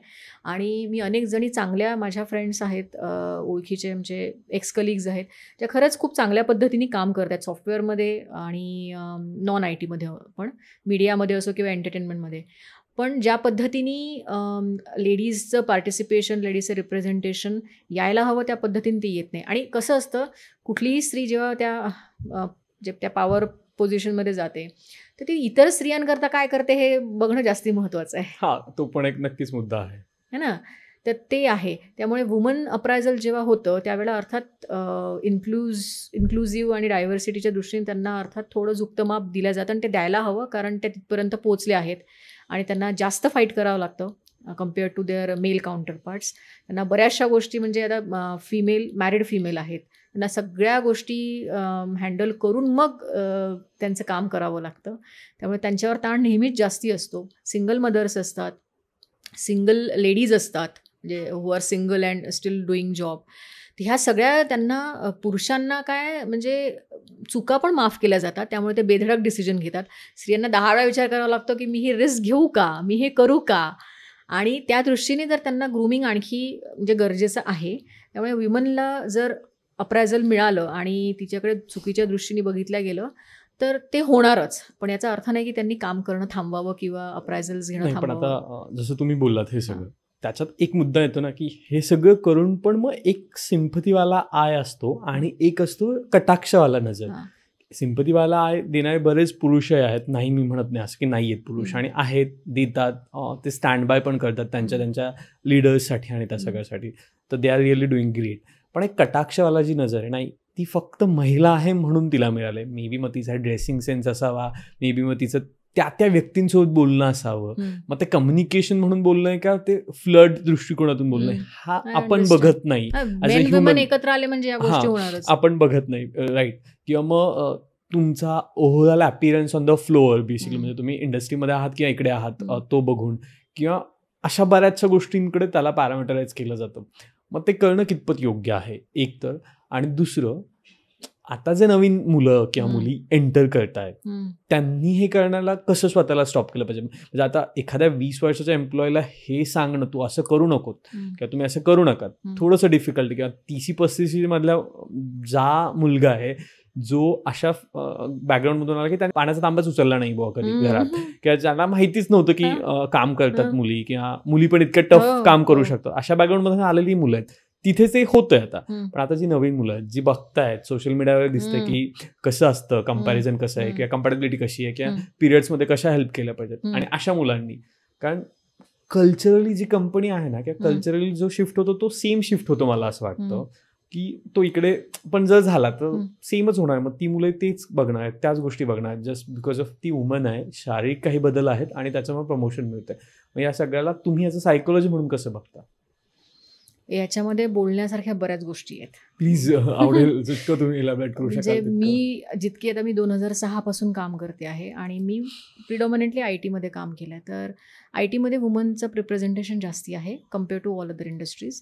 म्हणजे तरीही टॉप लेवलला आय टीमध्ये लेडीज फक्त 8.5% आहेत.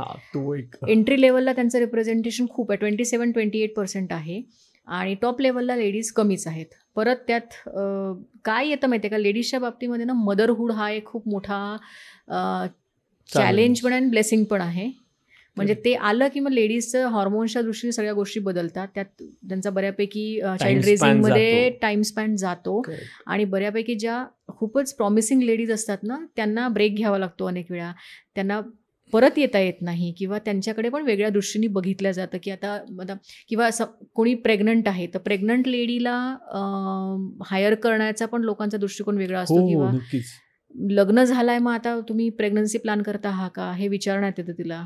हो, हे विचारण्यात येतं. प्रेग्नन्सी पार्ट पण प्रमोशनच्या वेळेस कन्सिडर होतो ना. आहे माझ्याकडे अशा केसेस, माझ्या मैत्रिणी आहेत की ज्यांना प्रेग्नन्सी असल्यामुळे, आता प्रेग्नन्सी आहे ना मग तिला तेवढ्या हाईकची गरज नाहीये, 6 महिने तशी घरी राहणार, हां 2 महिने त्यांचं गेलं काम, जेवढं पण तिने काम केलंय ते सगळं जातं मग. ओके, हे आहे ना. पण दोन्ही साईडचे बायसेस आहे, तिच्यावर अन्याय पण होतो, तिला काही प्रमाणात फेवरिझम पण मिळतं.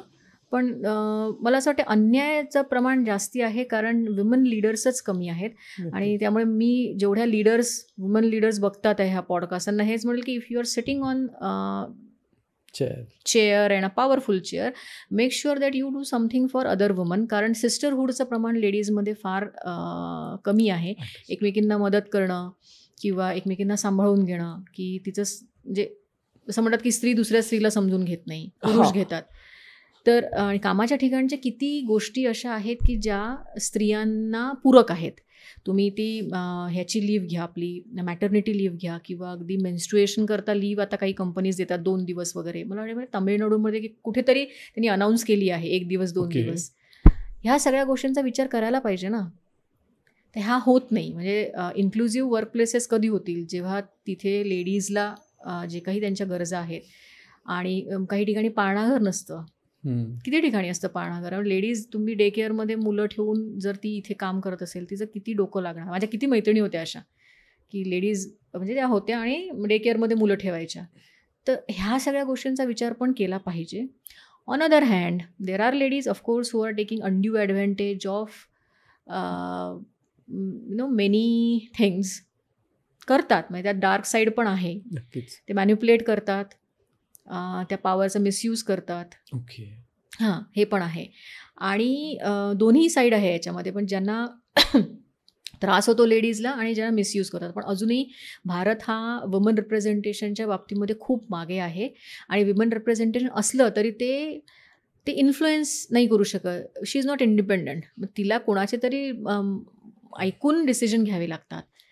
स्वतः किती इन्फ्लुएन्स तुम्ही करता ते तुमचं पॉवर आहे ना. म्हणजे म्हणजे मला जर एक पोझिशन मिळाली आणि त्याच्यामध्ये मी एखादा प्रयोग केला, म्हणजे मला ते असाईन टास्क आहे ते मी करतच आहे, पण मी असा एखादा प्रयोग केला आणि त्याने कंपनीची एखादी नवीन पॉलिसीच तयार झाली. आता तुम्ही डार्क साईड म्हणालात. जनरली डार्क साईडवर बोललं जात नाही. As a psychologist plus as a woman psychologist आणि इंडस्ट्रियल सायकोलॉजिस्ट मला आवडेल की तुम्ही जर ती डार्क साईड पण काय असते एक्सप्लेन केली तर. म्हणजे ते बोलतोय आम्ही काय ॲज अ मेल म्हणून ते बोललं जातं की ती मुलगी आहे म्हणून तिला मिळतंय प्रमोशन. हे कितपत व्हॅलिड आहे हे पण आम्हाला सांगायला आवडेल. डार्क साईड जर म्हणायला गेलं फेमिनिझमची किंवा वुमनहूडची, तर मी सध्याच्या जनरेशनमध्ये जो ट्रेंड बघते किंवा तुमचं जे वर्कप्लेसमध्ये आहे जनरेशन 30 और बिलो 30, तर अचिव्हमेंट ड्राईव्ह खूप कमी आहे. डिस्ट्रॅक्शन खूप जास्ती आहेत. And they are all incline to materialistic and basically instant pleasure हवं आहे, इन्स्टंट ग्रॅटिफिकेशन हवं आहे.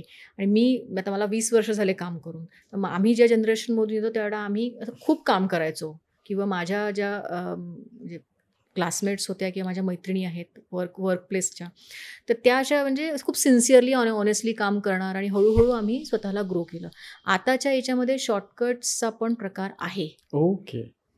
शॉर्टकटचा प्रकार आहे आणि त्यात असा विधिनिषेध न बाळगणारे पण बरेच आहेत. आणि मला तर मुली आजकाल, आता मी कोथरूडसारख्या भागात राहते, सर्रास सिगरेट पिताना दिसतात. पूर्वी हे प्रमाण नव्हतं. 10-12 वर्षापूर्वी हे प्रमाण इतकं नव्हतं. आता हे खूप सर्रास झालं आहे. म्हणजे तो सिगरेट पितो ना, मग मी माझ्या मेल कलिग पितो, तर मग मेल कलिगसोबत जाऊन फिमेल कलिग पण तुम्हाला सिगरेट पिताना दिसेल. पण ते जर प्रमोशनमध्ये कन्सिडर केलं जात असेल तर त्या मुलीच्या दृष्टीने जास्ती घातक आहे की ती व्यक्ती सिगरेट आणि दारू पिते माझ्यासोबत. आणि जर अशा पद्धतीने प्रमोशन होत आहेत तर हे किती घातक आहे. म्हणजे त्या मुलीला समजायला पाहिजे की आपण लाँग टर्ममध्ये अशा गोष्टी करूच शकणार नाही. आणि she doesn't have any power and she will not have any power, कारण तिची पॉवर ऑलरेडी गेली आहे तिथे. जे तिने म्हणजे अशा पद्धतीने जर ते नेटवर्किंग किंवा असोसिएशन करून जर त्या प्रमोशन मिळवत असतील ओके. तर आणि हे आहे, हा ट्रेंड आहे. आणि म्हणजे मला जेवढं म्हणजे मी जेवढं काउन्सिलिंगमधून लोकं बघते, काउन्सिलिंगच्या ह्याच्यातून किंवा आणखी काही केसेस येतात, तर त्या सगळ्या मुली त्यांना असं त्यात वाईट वाटत नाही काही, की हे नको करायला बा, की याला काही म्हणजे बाउंडरी आहेत, आपण याच्या क्रॉस नको करायला. दिस Correct. Is not good, this is unethical basically. अनैतिक आहे ते. तुम्ही जर तुमच्यामध्ये काही स्ट्रेंथ नसताना जर तुम्ही दुसऱ्या मार्गाने जाऊन ज्याच्याकडे स्ट्रेंथ आहे त्याला मिळत नाही आणि तुम्हाला मिळतं, कारण तुम्ही चुकीचा मार्ग वापरता, तुम्ही शॉर्टकट्स वापरता, तर ते अर्थात डार्कच आहे ना. करेक्ट. आणि ते लाँग टर्म राहत नाही. आणि याच्यामुळे वुमन रिप्रेझेंटेशनचं जे काही चित्र दिसतं ते फार वाईट आहे. आणि सिस्टरहूड तर म्हणजे आमच्या जनरेशनमध्ये बऱ्यापैकी होतं. आताच्या जनरेशनमध्ये मुलींना मुली मैत्रिणी नसतात, त्यांना हो. मुलंच मित्र असतात किंवा त्यांना फक्त बॉयफ्रेंड असतो ओके. आणि त्यांना त्या बॉयफ्रेंड भोवतीच त्यांचं संपूर्ण आयुष्य गुंतलेलं असतं, नक्कीच. है ना. तर असं जर असेल त्या व्यक्तीला कसला इमोशनल इंटेलिजन्स राहणार आहे किंवा कसला सोशल इंटेलिजन्स राहणार आहे. ज्या व्यक्तीला मित्रमैत्रिणीच नाही आहेत वेगवेगळ्या याच्यातले, त्यांचं फक्त म्हणजे लाईफच बॉयफ्रेंड भोवती फिरतं, दुसरे कुठलेच पर्पज नाही, एम नाही, हेल्थचे गोल नाही, फायनान्सचे गोल नाहीत काही, किंवा मग अशा लेडीज एकत्र येतील तरी का, किंवा त्यांच्या हातून काहीतरी सकारात्मक काहीतरी जे कन्स्ट्रक्टिव्ह विधायक असं काही काम घडेल का, कारण त्याचे मुळात गोल्सच शॉर्ट टर्म आहेत. पण आता हे पण म्हणजे बघायला मिळतं की मुलींचं ना एक क्लास वाईज ग्रुपिझम चालतं, जे मुलांमध्ये नाही चालत.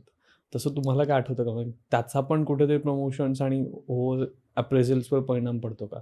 क्लास वाईज म्हणजे ते हेळतात की ड्रेसिंग सेन्स आणि यानुसार ओके आपण यांच्याशी कम्फर्टेबल आहोत मे बी. हे इतक्यात मला जास्ती दिसतंय. आणि मुलींना स्वतःला कळत नाही की फक्त कॉस्मॅटिक व्हॅल्यू वाढली आहे, त्यांची पॉवर ॲक्च्युअल काही वाढली नाही. म्हणजे पॉवर म्हणजे काय, की तुम्ही डिसिजन इन्फ्लुअन्स करू शकता का, की तुम्ही डिसिजन दुसऱ्याच्या ऐकून जो तुम्हाला कोणीतरी इन्फ्लुअन्स करताय, तुम्ही स्वतः कोणाला इन्फ्लुअन्स करताय की तुम्हाला कोणतरी इन्फ्लुअन्स करताय, तुमच्यात काहीतरी लाँग टर्म प्लॅनिंग आहे का करिअरचं, नाही मला हे करायचं आहे.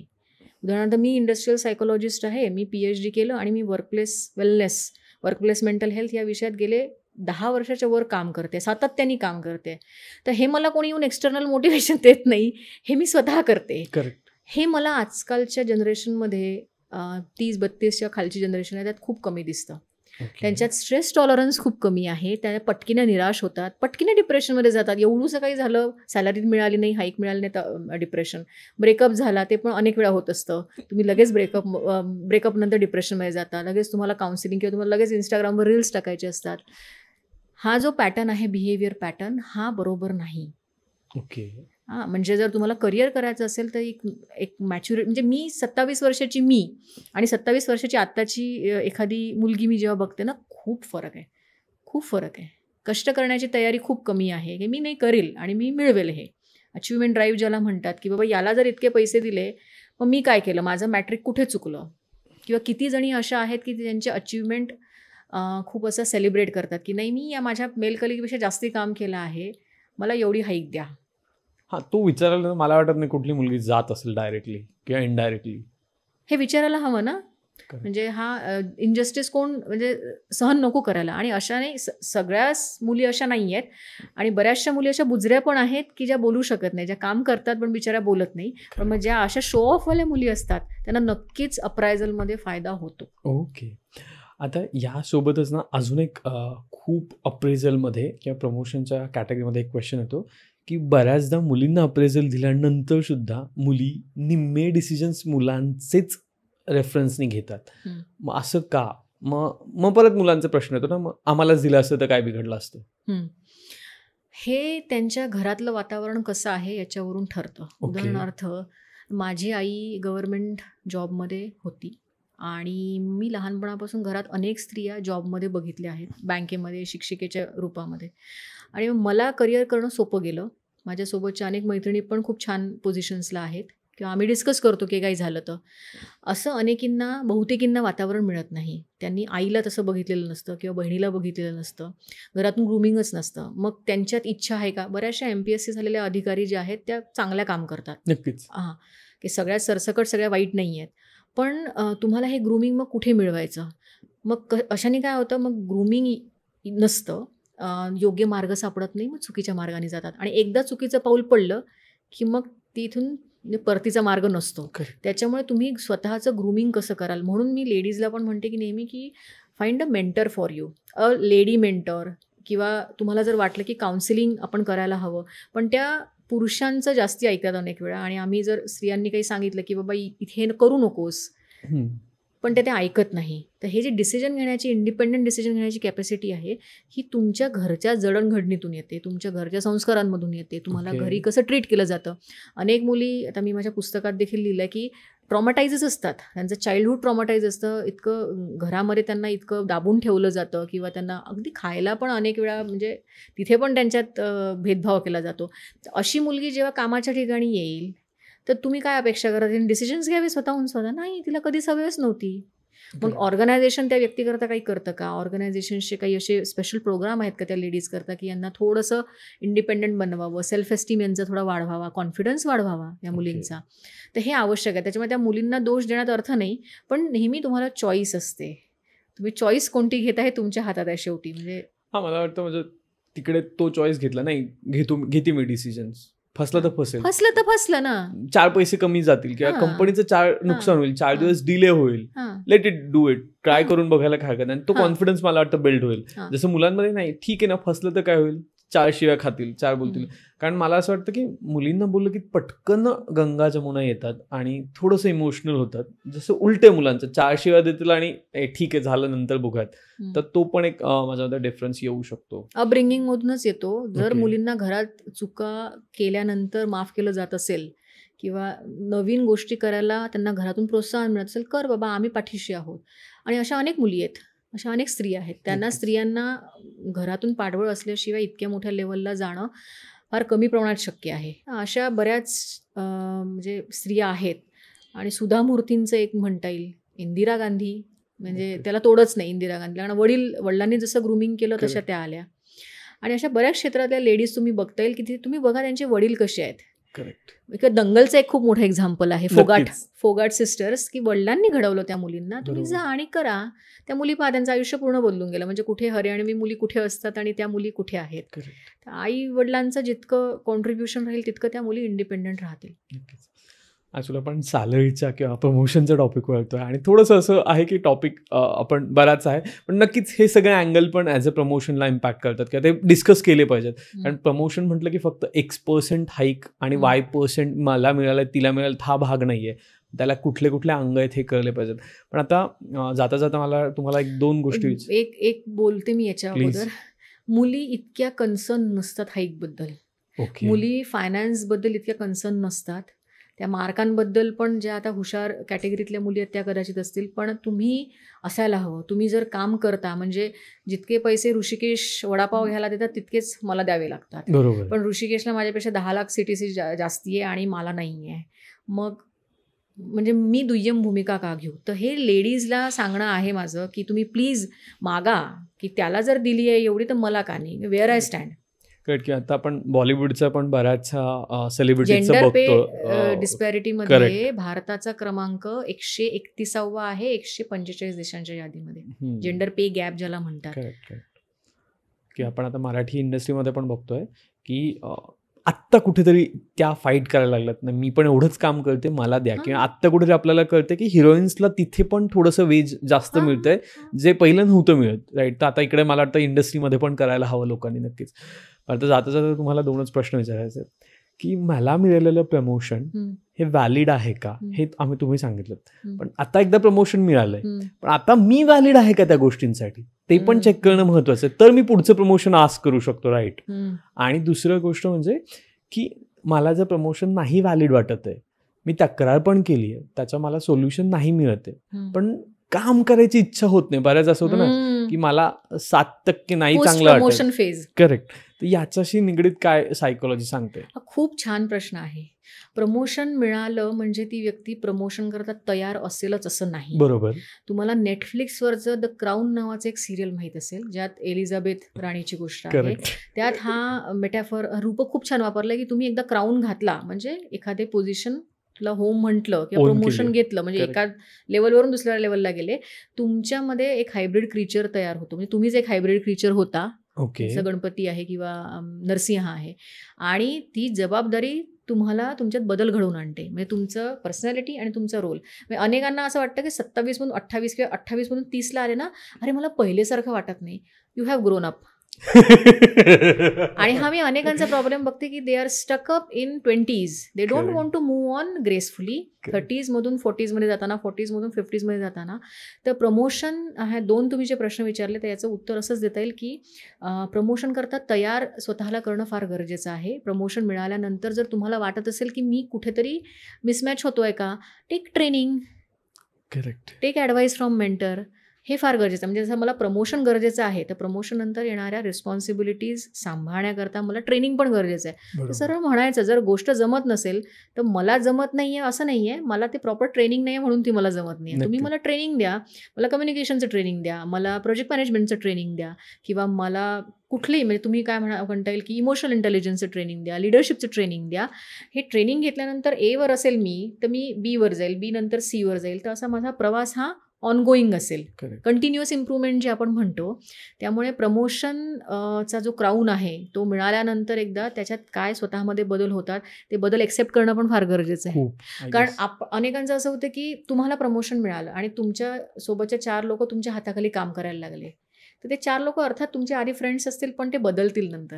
हां, किंवा तो ॲटलिस्ट वर्क शिफ्ट आणि आफ्टर 9 to 5 वाला शिफ्ट तुम्हाला जमला पाहिजे. तुम्हाला ते फार कठीण जातं. कोणालाही कठीण जातं जेव्हा एखादी व्यक्ती प्रमोशन करून वर जाते पण तिचे सोबतचे जे असतात ते खालीच राहतात. नक्कीच. आणि तुम्हाला सुद्धा नंतर करिअरमध्ये अनुभव येईल की लोक बदलतात. हां, किंवा लोकांचा तुमच्याकडे बघण्याचा त्याचा दृष्टिकोन बदलतो. कारण तुम्हाला तुमचं Promotion. सेटच बदललं ना. Correct, correct. म्हणजे तुम्ही जरी म्हणाल की मला यश मिळालंय पण यशाला जळणारे पण अनेक असतात. सो खूप खूप धन्यवाद डॉक्टर विशाली, तुम्ही धन्यवाद. इथे आलात आणि ह्या वेगळ्या विषयावर बोलत. कारण बऱ्याचशा वेळ सायकोलॉजिकली त्या गोष्टींकडे आपण बघतो की मी स्टेबल नाही हे मला माहिती असतं, पण मी का स्टेबल नाही आहे किंवा मला मिळालेलं प्रमोशन व्हॅलिड आहे का नाही, ते कोणाशी बोललं पाहिजे, कसं बोललं पाहिजे, हे तुम्ही सांगितलं. त्यासाठी खूप खूप धन्यवाद. मला वाटतं मी एक समराईज म्हणून काही टेक पॉईंट्स सांगेल आपल्या डिस्कशनचं, जर कोणाला हवे असतील तर. आपण पहिल्यांदा बोललो की प्रमोशन म्हणजे नेमकं काय असतं किंवा प्रमोशन का हवं आहे, काय आहे. त्याच्यानंतर तुम्ही कॅपेबल आहात का प्रमोशनसाठी, तुम्हाला मिळालेलं प्रमोशन व्हॅलिड आहे का, ते कसं चेक करतं. मे बी फीडबॅक्स असतील, मेल्स असतील, अप्रेझल असतील, किंवा तुम्ही जसं सांगितलं की रिवॉर्ड्स अँड रेकग्नायझेशन असेल. त्याच्यानंतर आपण खूप मोठ्या मुद्द्यावर पण डिस्कस केलं की वुमन अँड मेन प्रमोशन्सकडे कसं बघतो आणि आपण ॲज अ ह्युमन म्हणून कसं बघितलं पाहिजे आणि त्याच्या डार्क साईड काय आहेत किंवा त्याच्या ग्रे साईड काय आहेत असं पण म्हणूयात, त्याही सांगितलं. आणि शेवटी जाता जाता तुम्ही जर लायक नसाल असं तुम्हाला खूप वेळा वाटत असेल आतून किंवा मला ते जमत नाहीये प्रमोशन मिळालं, त्यासाठी कसं ट्राय आउट केलं पाहिजे किंवा त्या गोष्टीकडे कसा दृष्टिकोनातून बघितला पाहिजे आणि ॲक्सेप्टन्स किती महत्त्वाचं आहे. तर हे सगळे टेकावेत आहेत आजच्या पॉडकास्टचे. त्याचबरोबर तुम्हाला हा पॉडकास्ट कसा वाटला ते कमेंटमध्ये सांगायला विसरू नका. त्याचबरोबर तुम्हाला काही प्रमोशनच्या किंवा अप्रेझलच्या किंवा तुम्हाला असं काही वाटतं तुम्ही ज्या फील्डमध्ये काम करता आणि तुम्हाला योग्य प्रकारे पे केलं जात नाही, तर नक्की तुम्ही मेंटॉरशी कनेक्ट करू शकता किंवा डॉक्टर विशालींसोबतही कनेक्ट करू शकता. त्यांचे कॉन्टॅक्ट डिटेल्स खाली कमेंट्समध्ये दिलेले आहेत किंवा डिस्क्रिप्शनमध्ये दिले आहेत, ते चेक करा. त्याचबरोबर तुम्हाला अजून कुठल्या वेगवेगळ्या विषयांवर पॉडकास्ट हवा आहे तेही कमेंटमध्ये किंवा इंस्टाग्राम DMवर सांगायला विसरू नका. हो, तुम्ही इंस्टाग्रामला नक्की फॉलो करा. त्याचबरोबर फेसबुकला आम्हाला गोळाबेलचं जाऊन फॉलो करायला विसरू नका, कारण तिथे आपण डेली काय काय घडतंय, वेगवेगळ्या गोष्टी काय चालू आहेत गोळाबेल स्टुडिओमध्ये, त्याचबरोबर गोळाबेलच्या टीमसोबत नवीन कुठले गेस्ट आहेत त्याचा अपडेट आपण देत असतो. काही मजेशीर गमतीजमतीचे क्वेश्चन आन्सरचे खेळ खेळत असतो, तर तेही करायला विसरू नका. आणि सगळ्यात महत्त्वाचं, जाता जाता चॅनलला सबस्क्राईब करा जर तुम्ही अजून सबस्क्राईब केलेलं नसेल, कारण त्याने मोटिवेशन मिळतं आणि त्याने या चेअरवर नवीन नवीन गेस्ट येण्यासाठी खूप मदत होते. धन्यवाद. भेटूयात पुढच्या एपिसोडमध्ये.